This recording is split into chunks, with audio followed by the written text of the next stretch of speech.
আসামির সাথে কথা বলেছি, আসামি আমাকেও বলেছে যে সে নির্দোষ, আর যেহেতু এই মামলাগুলো চাক্ষুষ সাক্ষী ছিল না, আমরা এই জন্য অব্যাহতি চেয়েছি।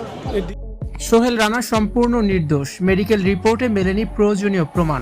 আদালত প্রাঙ্গণে আইনজীবী মুসা কলিমুল্লাহ এমনটাই দাবি করেছেন। রাজধানীর পল্লবীতে শিশু রামিসার ঘটনায় দায়ের করা মামলায় নতুন দাবি উত্থাপন করেছেন আসামি পক্ষের আইনজীবী।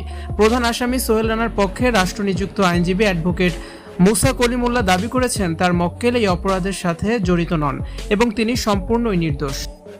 তিনি বলেন, যেহেতু এটি একটি অত্যন্ত গুরুত্বপূর্ণ মামলা এবং আসামির বিরুদ্ধে সুনির্দিষ্ট অভিযোগ আনা হয়েছে, সেক্ষেত্রে ভিকটিমের শরীর থেকে সংগৃহীত আলামতের ফরেনসিক পরীক্ষা অত্যন্ত জরুরি ছিল। কিন্তু আমি যতটুকু রেকর্ড দেখেছি তাতে ভিকটিমের মেডিকেল রিপোর্টে কোনো শারীরিক আলামতের উপস্থিতি বা বৈজ্ঞানিক প্রমাণ মেলেনি। মামলার ক্ষেত্রে এটি একটি অত্যন্ত গুরুত্বপূর্ণ বিষয়।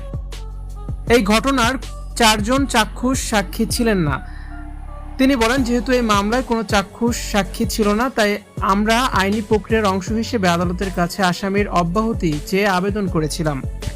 সোহেল রানার সাথে সরাসরি কথা বলার বিষয়টি নিশ্চিত করে তিনি জানান, সোহেল তাকে ব্যক্তিগতভাবে আশ্বস্ত করেছেন যে তিনি এই অপরাধের সাথে জড়িত নন।